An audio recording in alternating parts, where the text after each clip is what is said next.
આજે જે સહીઓ અમે રજૂ કરી એને આધારે અમારા મુજબ પ્રસ્થાપિત થાય છે કે આ કિશોર કાનપરિયાની સહી છે ને છે. અમે આજે એ પણ સહી રજૂ કરી કે કિશોર કાનપરિયાએ પોતાના રાજકીય હેતુ માટે અને જે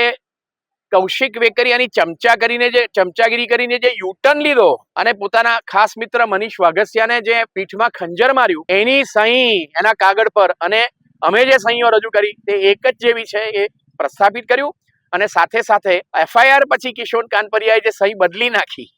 અને રિમાન્ડ વખતે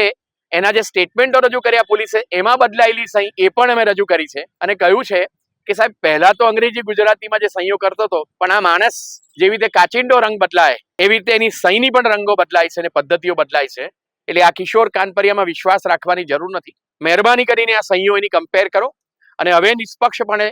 તમે જો તપાસ કરવાના હો તો કરો, નહીતર હાઈકોર્ટની અંદરથી અમે તપાસ ટ્રાન્સફરનો ઓર્ડર લઈને આવીશું અને આજે નહીં તો કાલે આ સહી કિશોર કાનપરિયાની છે અને તમે અમારી વિરુદ્ધ જે એફઆઈઆર કરી એ સદંતર ખોટી છે. કારણ કે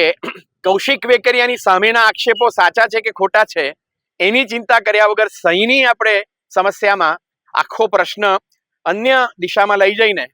કૌશિક વેકરિયાને જે બચાવવાનો પ્રયત્ન અમરેલીની પોલીસ અને ગુજરાત સરકાર કરી રહી છે એ અંગે અમે એમને ઉઘાડા પાડવા માંગીએ છીએ.